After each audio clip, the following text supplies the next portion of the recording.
going on, guys? Welcome back to the channel. This video is going to be a hodgepodge collection of a lot of stuff going on for like the last 3 weeks. I've been real busy, haven't uploaded a video, so maybe a little longer than usual, maybe not. I'm actually recording this intro before I've even edited the video, but yeah, it is what it is. And appreciate you joining me, and I appreciate you if you subscribe to the channel, give it a like. Let's get started. What's going on, guys? Welcome back to the channel, Abernathy Farm. Hit that like and subscribe button if you want to see more. We've got some stuff going on this week. First thing we gotta do is feed these cows something. The little babies are here, all 3 of them. All of them came to see me. Look at all them mushrooms. We have had tons and tons of rain. It is August 16th. It's like 68 degrees out here, and it is just crazy. It's cloudy, but I'll take what I can get. Here comes Wild Thing. Off on the 4-wheeler, having fun. My giant field of Johnson grass. So I'm hoping to make hay in the very near future. I got a bunch of Johnson grass in this field that's just at the right height to be baled. If it gets much taller than about 3 or 4 foot, it doesn't make that gray of hay. It gets real stemmy, so I'm hoping to make it now, but I got a bag of feed here. We'll go feed these cows. Letting these cows munch. Munch. Our friend Sheldon came back to see us. Actually, I don't think that's Sheldon. I think it's another one. But anyway, it's always a good sign to have wildlife. One more thing I'm going to do today is I'm going to go ahead and take up all the temporary fencing. We've had so much rain and stuff, it's going to be stopping growth anytime soon, so I'm just going to let them have the whole field. They've been knocking it down. The calves have been knocking it down and knocking over the temporary fence and temporary step-in posts and stuff, so I'm just going to give it to them. Speaking of the crazies, there they are. The 3 Stooges. I still haven't figured out if the 3rd one is a bull. I haven't been out here long enough to watch them. Can't catch them right now. Yeah, I haven't been out here long enough to watch them all pee, so we'll have to figure that out later. Cool. That one's got a wasp nest inside of it, so we'll leave that one here for now. Those bastards will build a nest anywhere. And I picked it up and I saw one fly out, and I was like, oh, there's a wasp nest in there. So we'll leave that one. I'll get some spray. I'll come back and get that one. Because the way I've had them set up, I haven't messed with these reels all summer long. That one looks pretty clear. I've just been able to move it from location to location up there and haven't had to come and mess with these reels. So got to get this one, that one. I got to bring the cart back in and get the T-post anyway with the cart, so I guess I'll go get some spray those. I normally don't spray them if they're not a nuisance, but they gotta go. Conveniently placed where we can get it.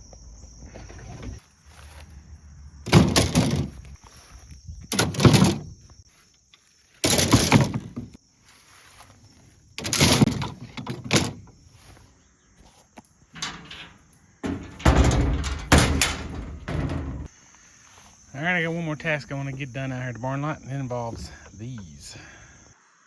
I've got 1, 2, 3 little black locusts here that I've sprayed, and it really didn't kill them. I got to chop them off, and then we got to go get the big one, which is down there. So this is the big one. I sprayed it with that Pasture Pro with 2,4-D in it. I might have sprayed it with straight 2,4-D, I can't remember. Anyway, it didn't die, and I don't want it to grow back. So what I'm gonna do is, I'm gonna come back and I'm gonna spray it with Roundup. And then, if that don't kill it, I guess I'll just have to, I don't know, dig it up, haul it off. I don't know what I'm gonna do. Well, like I said, I'd like to make hay, but this thing won't stop getting filled up.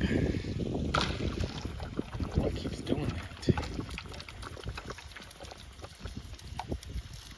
But, you know, It does give me more time to work on the old baler. I swear, it's always something around here. I've had to do this one a bunch of times, so I've got this one figured out. If it's only loose on, if the bead only come off one side, I take the valve stem out and I take the and just blast it with air, and it pops back up on there, and that's what I did this time. So I got to put some air in it and put it back on the lawnmower.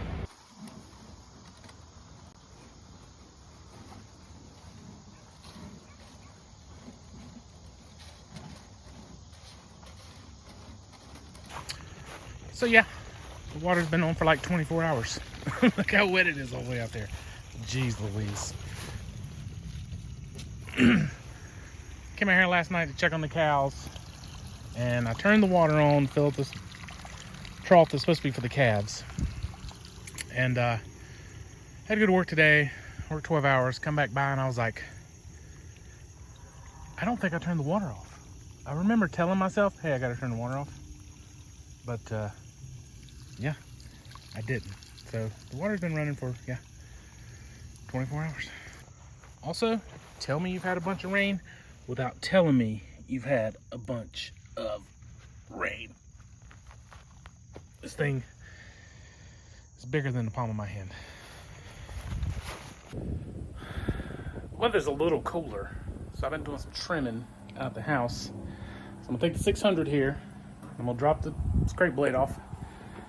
I'm gonna hook up the drawbar if I can find it. I'm not sure where it's at, and use the chain on the front. Can't see it, and drag some of this brush down to the gully.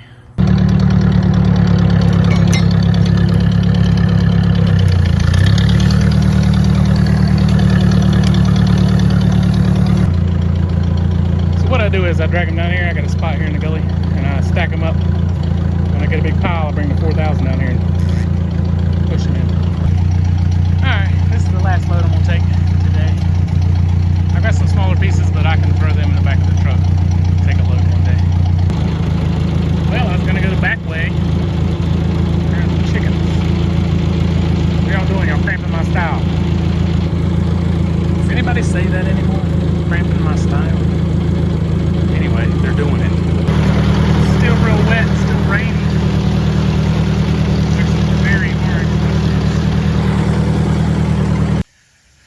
Well, I was riding back and taking a load of brush to the gully in my truck, small stuff, and I come by into the road up there, and you can look through these woods at the fence, and I noticed the top rung of the fence was down, so let's see if we can find the bad spot.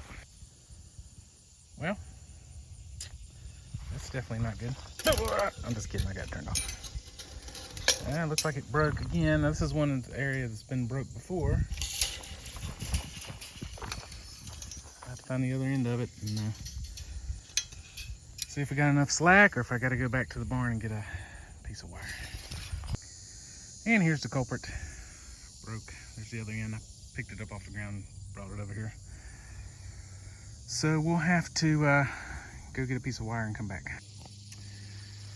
Well, I got a new piece put in from here.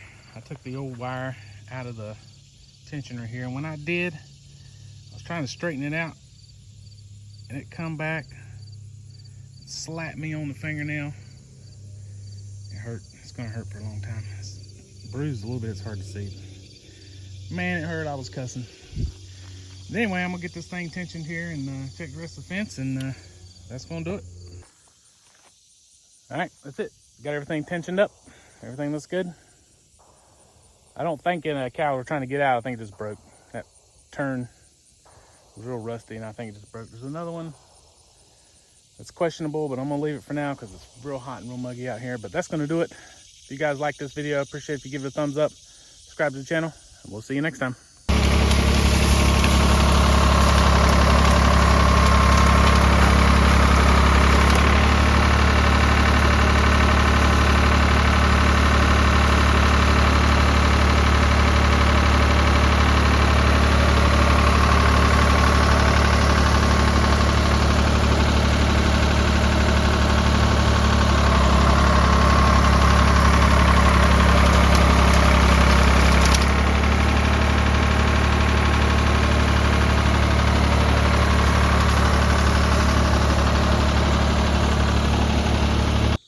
Morning, guys.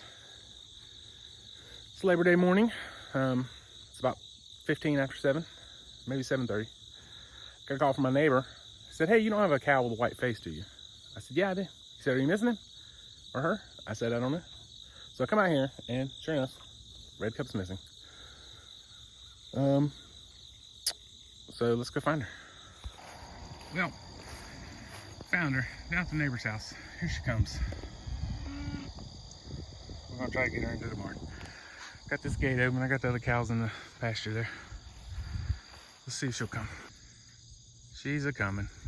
She was all the way down at my neighbor's house. Way down over there. And I went down there and my neighbors had her. She was outside of their fence and she saw me and she started coming back this way. Red Cup. We gotta find out where she got out. And my neighbors leaving. They called me this morning and said, "You missing a white-faced cow?" I said, "Yeah." I got out here and as a matter of fact, I was missing a white-faced cow. So we gotta find out where she got out at, but she's back. Give him some gray mail to keep him occupied, but Sheldon came back to visit us today, didn't you, buddy? All right, we gotta go check some fences. My controller's still popping over there. I don't know where she went through at. Let's go find it. I believe we found where she got out. This transition from the top of this hill down to this flat has always been a pain. So it must have busted. There's some insulators raised up. She must have went right through it. So I had to add an extra T-post here. So let me go get some insulators and we'll get it fixed. Okay, I got 2 new insulators put on. They were a pain to get on. It's under a lot of tension right here from this transition. And then I don't know if it's going to do anything, but I had a piece of wire and I took it and looped it and tied them all together, brought it back up. So maybe if one comes loose, it'll kind of stay in spot. And I may have to come down here and add another T-post right here. So we'll just we'll see how it goes. All right, guys, it finally stopped raining long enough for me to get back out here on this baler. So right now I'm adjusting these needles. One thing that's supposed to happen is these needles come up, they're supposed to just barely touch this part right here, and there's supposed to be about 1/8 of an inch clearance between the needle and the top of what they call the twine disc. That one on the right was fine. This one, however, was wedged against the side. You couldn't even budge it, like this one. And it was rubbing right across the top of the twine disc. So in order to fix that, you have to come underneath, and you've got a bolt here. You loosen that, it goes all the way through. And then you got 2 jacking bolts, one here and one here. So to move it left and right, you loosen up all these bolts, and it's got about 1/4 inch of play. You can go left or right with it. And that's got me off the body. And then to adjust that gap to move the needle up or down, you tighten.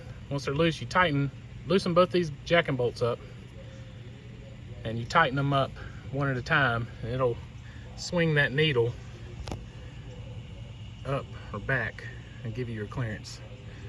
So to move it up, you do this top one, and to move it down, you move this bottom one.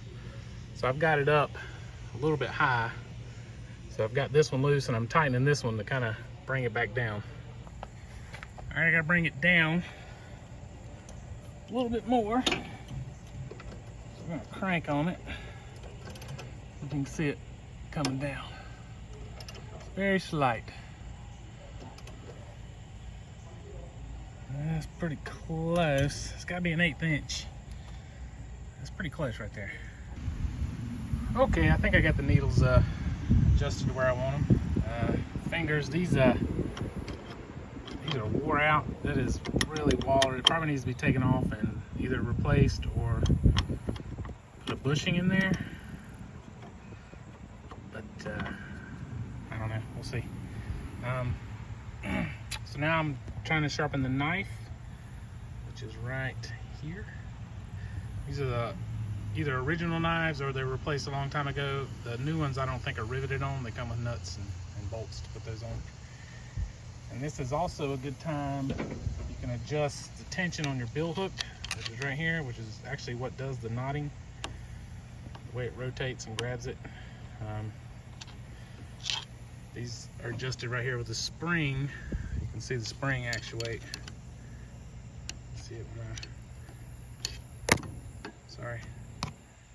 actuate it here. It's the lever, goes out, uses that spring to keep tension on it. And this is your sweeper. As it knots, this comes along and pulls the twine off of the bill hook. So I'm hitting these knotters with a file, which is in my back pocket. Nope, that's a screwdriver. I'm hitting the knives with this file, just trying to put an edge. I've already sharpened them once, but I don't think I got them very good, putting an edge on them.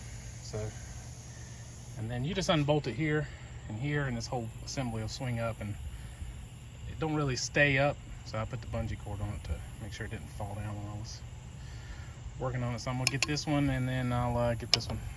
So wish me luck. All right, I decided to go ahead and take the slop out of these.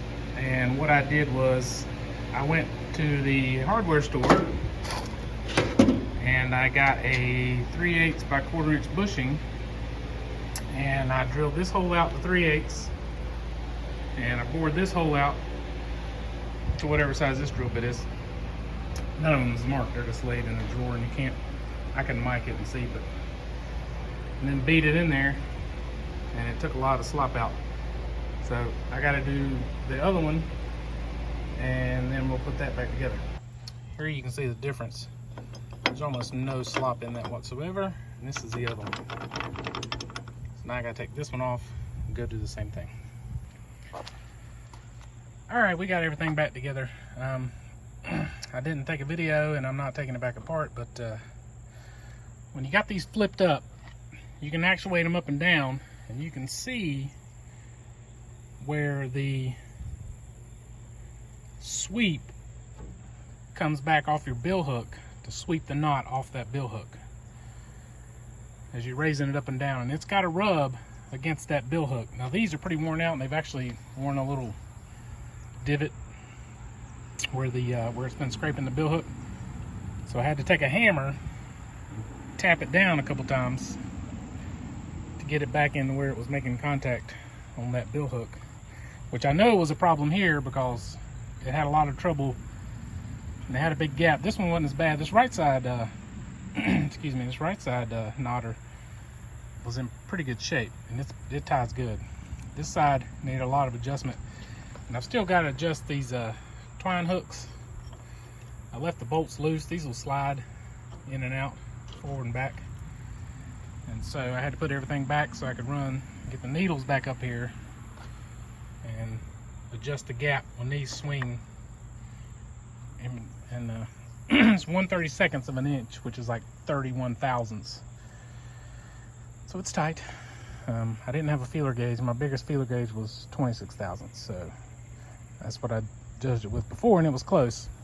But this is taking out a lot of slop. I couldn't get it real close because there was so much slop in these things. It was everywhere. So anyway, the main thing we got to do next is try to get this knife geez, excuse me, off this ram, and set the gap in between the ram knife and the fixed knife.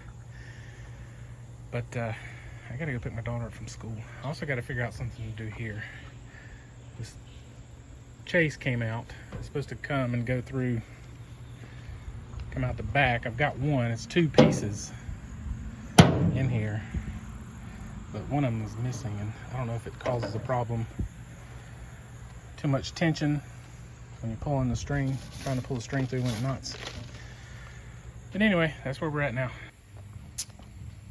Welp,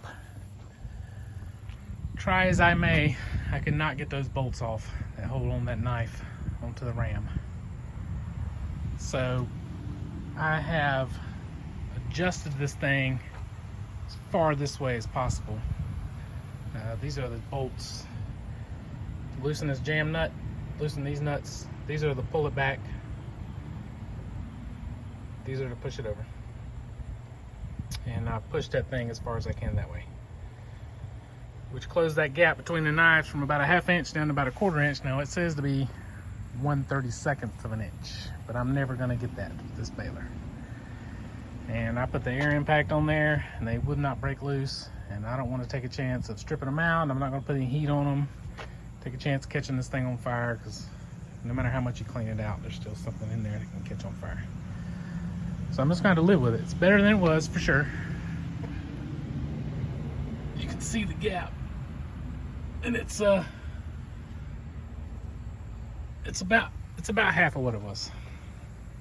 So only thing I got left to do is adjust them plates that I shimmed up. So I gotta run the needles back up and adjust these since I put those bushings in, and that's gonna be about it for this baler. Now I won't be able to test nothing until we get in the field, but it won't stop raining. So they're calling for rain for the next like 7 days. Today's Tuesday, the day after Labor Day. They're calling for like a 50% chance of rain every day until next Tuesday. We had about 2 inches of rain yesterday on Labor Day. So Labor Day was a washout. But that's about all I'm gonna do this baler until I get it in the field and test it. And turning this wheel so much, I rubbed a blister on my hand. So that was great. So now it's becoming a pattern. My neighbor called me again today and said all 3 of these calves are out in the road over here.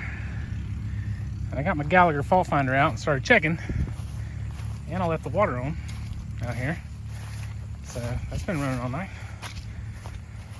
So I got a broke line up here which goes to that fence back there towards the road. Sorry for the shaky camera. And I got a break down here somewhere in the woods. Or not a break, but a fault. Something's across the fence. So I got the Gallagher. We're gonna go try to find it. Put the Gallagher on here. Losing 7 amps to the right.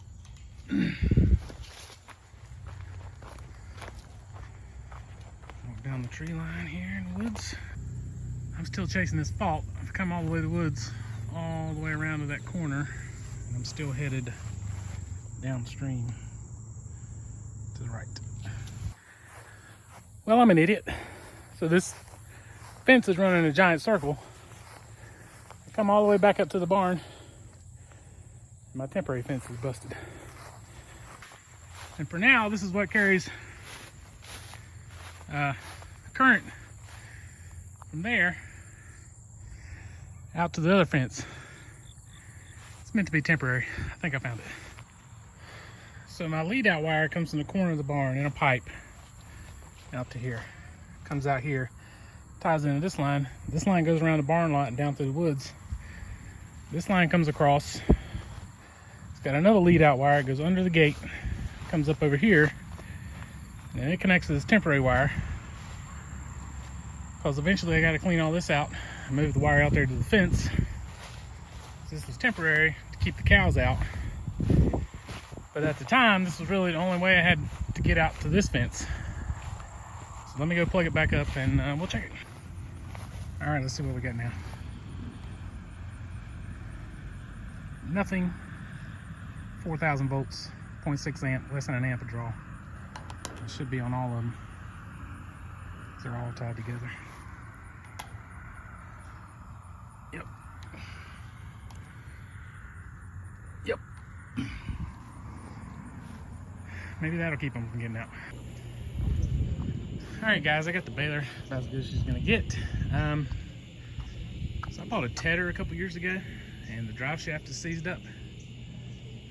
And I tried this trick when I first got it and it didn't work, and so I stood it up in the corner of the shop back there, and I've been spraying it with the PB Blaster every time I go in the shop for almost a year. And I've been out here for 2 days trying to get this drive shaft to break loose.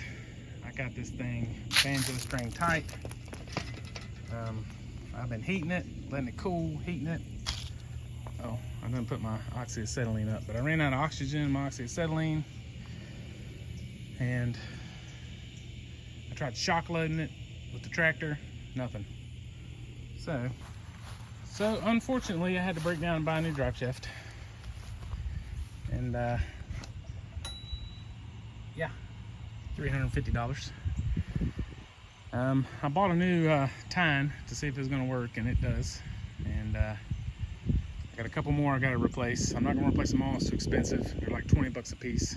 It takes like 16. 1, 2, 3, 4, yeah, 16 of them. Some of them are, all right, none of them are in decent shape, but I think it's gonna work. So yeah, that's it. And if you guys made it this far in this video, I appreciate you giving it a like, hitting the subscribe button. Hopefully we're gonna be making hay next week, and I'll catch you guys next time.